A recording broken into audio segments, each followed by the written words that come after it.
Hello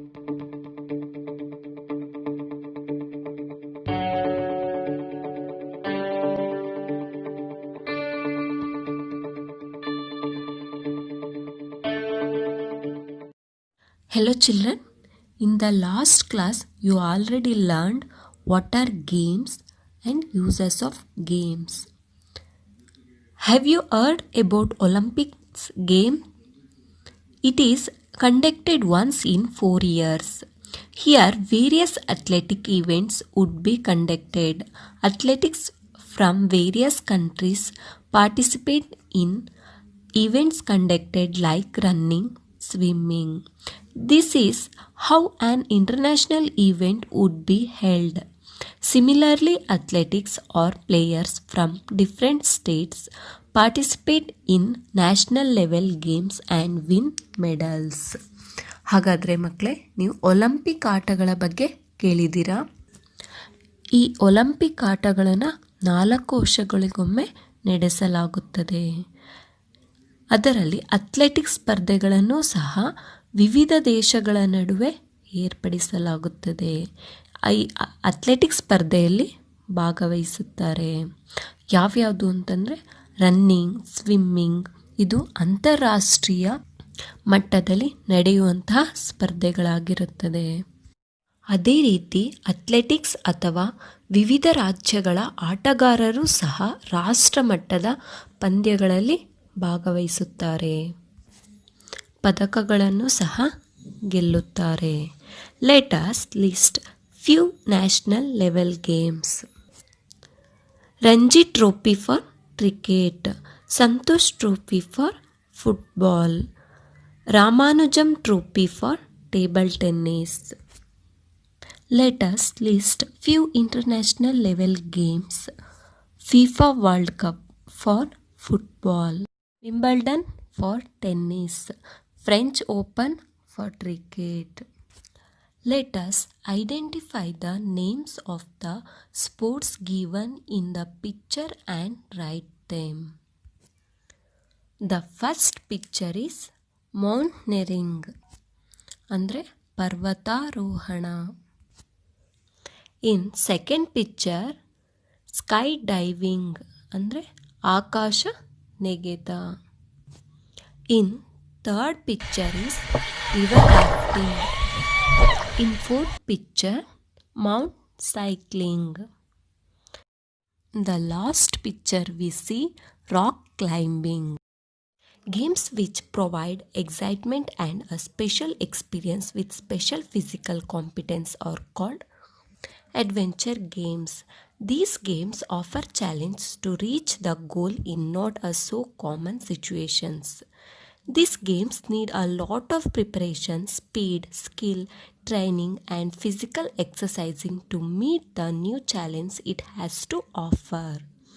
Such games provide a lot of happiness, determination to face dangerous, mental stability, physical fitness and entertainment.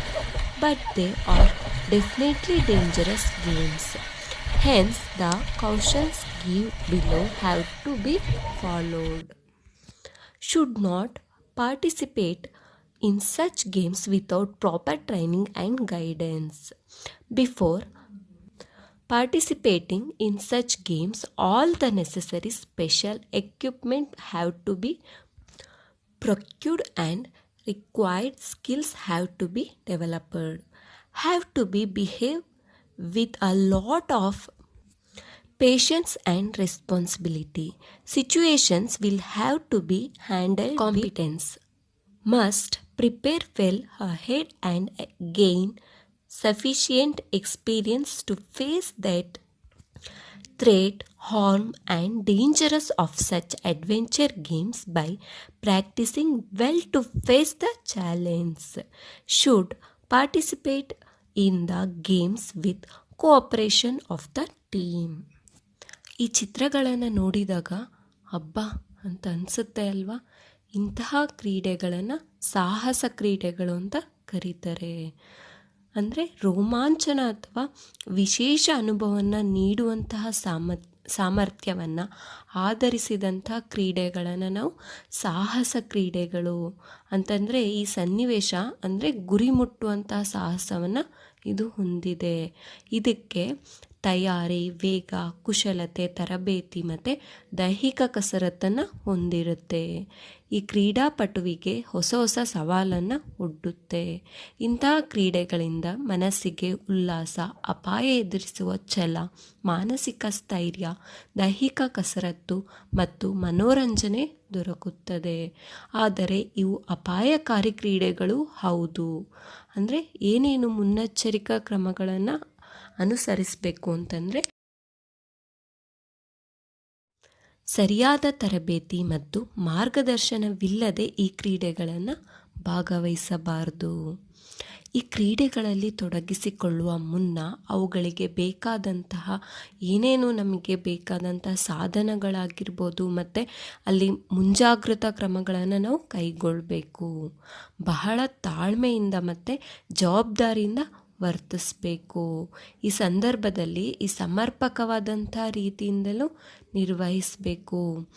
ಸಾಹಸ ಕ್ರೀಡೆಗಳ ಸಂದರ್ಭದಲ್ಲಿ ಬರುವಂತಹ ಅಪಾಯ, ಹಾನಿ, ಆಪತ್ತುಗಳನ್ನು ಭಾಗವಹಿಸುವ ಕ್ರೀಡಾಳು ಅಂದರೆ ಈ ಆಟಗಳನ್ನು ಆಡಬೇಕಾದ್ರೆ ಅವರು ಮೊದಲೇ ಅಭ್ಯಾಸ ಮಾಡಿ ಆ ನಂತರ ಸವಾಲನ್ನು ಅವರು ಎದುರಿಸಬೇಕು. ಅಂತಂದರೆ ತರಬೇತಿಯನ್ನು ಅವರು ಹೊಂದಿರಬೇಕು. ಮತ್ತು ಇದು ತಂಡದ ಸಹಯೋಗದೊಂದಿಗೆ ಈ ಕ್ರೀಡೆಗಳಲ್ಲಿ ಪಾಲ್ಗೊಳ್ಬೇಕು. ಅಂತಂದರೆ ಹೆಚ್ಚಿನ ಧೈರ್ಯ ಇರಬೇಕು ಮತ್ತು ಅವರಲ್ಲಿ ಮಾಡುವಂಥ ಛಲ ಇರಬೇಕು ಮತ್ತು ಮುನ್ನೆಚ್ಚರಿಕಾ ಕ್ರಮಗಳನ್ನು ಸಹ ವಹಿಸಬೇಕು.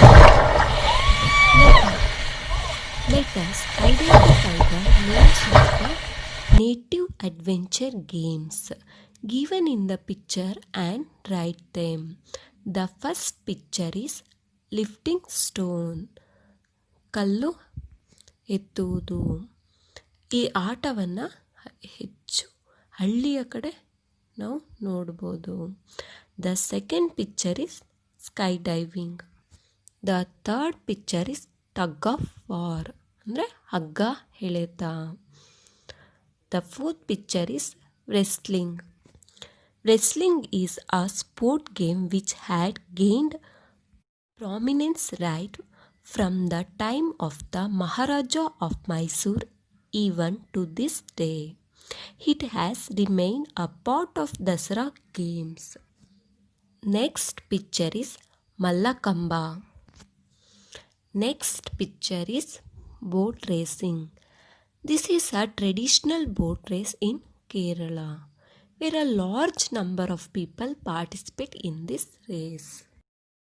ಕುಸ್ತಿ ಕ್ರೀಡೆಯು ಮೈಸೂರು ಮಹಾರಾಜರ ಕಾಲದಿಂದಲೂ ಬಂದಿದ್ದು ಇಂದಿಗೂ ದಸರಾ ಕ್ರೀಡೆಯ ಒಂದು ಭಾಗವಾಗಿ ಉಳಿದುಕೊಂಡಿದೆ.